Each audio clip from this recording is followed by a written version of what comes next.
Robert Kyagulanyi Ssentamu asoose na kulangirira ng'olwaleero bw'atongozza kampeyini ye ey'okuwenja akalulu ku kifo ky'omubaka wa Kyadondo East. Olwaleero nga 5 tugenda kubeera n'olukuŋŋaana olw'amaanyi ewampeewo ku kisaawe. Ssentamu agamba nti okwesimbawo kwe kwa kuzimba kitundu mw'abeera so si ntalo za byabufuzi ng'abalala bwe balowooza. Mulonde tukole statement kuba eno y'engeri yokka mu mulembe guno gye tusobola okusitula eddoboozi lyaffe n'okwogera ekintu ne bakiwulira. Tetugenda kyogera na kasu kamayinja, tetugenda kyogera na kwekalakaasa. Ono era asoomozezza abavubuka ku ky'okuba nga bakkiriza abantu abattuuludde mu myaka okubasalirawo ku ngeri obulamu bwabwe gye bunaabeera mu biseera eby'omu maaso. Kino kye kiseera naffe okwenyigira mu kusalawo okuli mu ggwanga lyaffe. Ebintu bingi bisalibwawo ku lwaffe naye ng'ate tetubitadde mu mukono. Ssente obutitimbe n'obutitimbe bwa ssente bwewolebwa ku lwaffe ate ne bubbibwa oba ne buzaabuzibwa. Mbadde naye nga era ebintu byayogera biso bikambwe aze just kumaliriza omulimu gw'abadde ng'akola.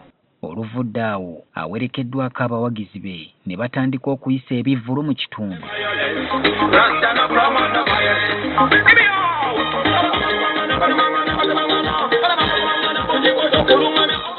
Akasana akabaaluuka tekalemesezza abaagalana ababiri bano okutambulira waggulu ku mmotoka nga bwe basiibula ku batuuze.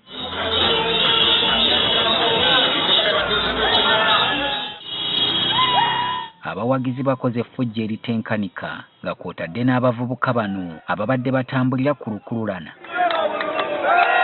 Obwedda buli waatuukako mu bubuga obutono, Ssentamu ne mukyala we abatuuze babadde babasuulayo obugambo ko n'okubeegayirira ebizibu byabwe babikwase ye. Ssente nnyingi bazeewola ate ne bazibba ne bazikozesa ebintu ebitunyigiriza naye ate nga kulasi ffe n'abaana baffe n'abazzukulu ffe tulina okuzisasula. Ku kisaawe ewampeewo we wabadde wategekeddwa olukuŋŋaana gaggadde era nawo wabaddewo katemba. Omwana ono yasoose okusabira olukuŋŋaanako n'omuntu waabwe Ssentamu Omukama Katonda amukwatireko mu lugendo lwaliko.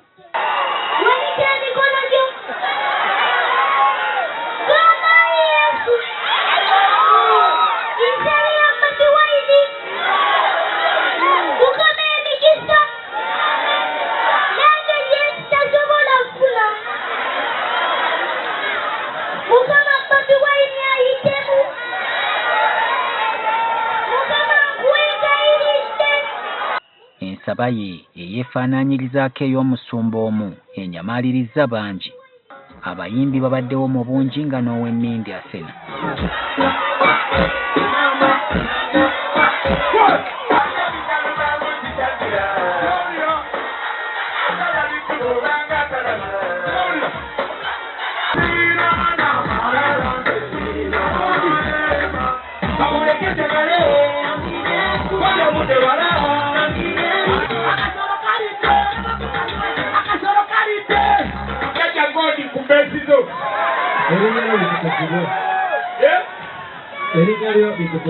Bitayo tulisafize obwakabaka bw'okujje obwasaabakyali bulumbise byoyagala bikolebwa mu ggulu byomatirala babicyape ku nkozo.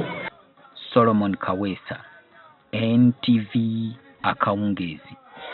Bobi Wine kirijja